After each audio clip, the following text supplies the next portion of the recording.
நான் போய் சூடா காஃபி எடுத்துட்டு வரேன். இரு வந்துடுறேன்.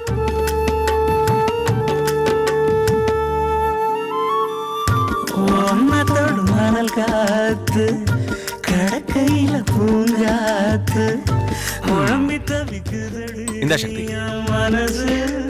தேங்க்ஸ் வேலு. சக்தி ஆர்டிக்கல் எழுதி முடிச்சிட்டியா?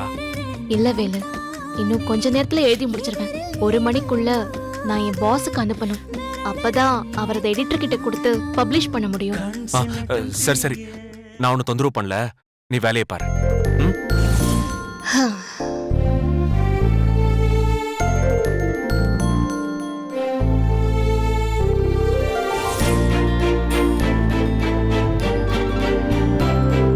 ஹலோ சார், நான் உங்களுக்கு தீபாவை பத்தி ஆர்டிக்கல் எழுதி அதை மெயில் அனுப்பியிருக்கேன். நீங்க அதை படிச்சுட்டு கோத்ரூ பண்ணுங்க சார். சூப்பர் சக்தி, நீ பண்ண அந்த ஹெல்ப் கண்டிப்பா அந்த குழந்தையை காப்பாத்தும். நிச்சயமா நல்லது நடக்கும் சார். கண்டிப்பா. தேங்க்யூம்மா. சக்தி, அந்த குழந்தைக்காக நீ ராத்திரி முழுக்க தூங்காம கஷ்டப்பட்ட. அது மாதிரி என்னால முடிஞ்ச உதவிய அந்த குழந்தைக்கு பண்ணணும்னு நினைக்கிறேன்.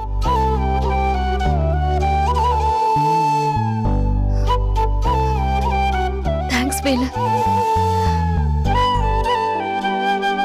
அந்த குழந்தை உயிரை காப்பாத்துறதுக்காக நீ இவ்ளோ கஷ்டப்படும் போது நான் இத கூட பண்ண மாட்டேனா என்ன? நீ என்ன துரத்தி துரத்தி லவ் பண்ணும் போதெல்லாம் நான் உன்னை வெறுத்தேன்.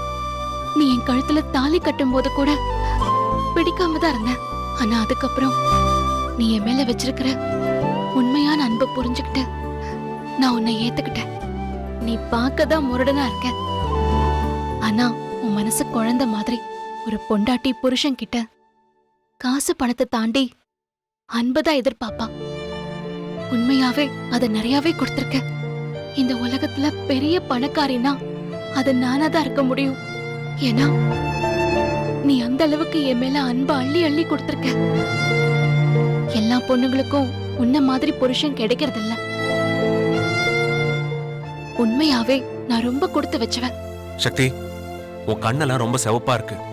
ஓ, நீ போய் படு, நான் லேப்டாப் எல்லாம் மூடி வைக்கிறேன். வேண்டாம் வேலை, நான் தூங்குறேன். ஆனா உன் தோள்ல படுத்து தான் தூங்குவேன். மழைச்சாரல் விழும் வேளை மண் வாசம் மனம் வீச மூச்சு தொடுவே நாம் மிதந்த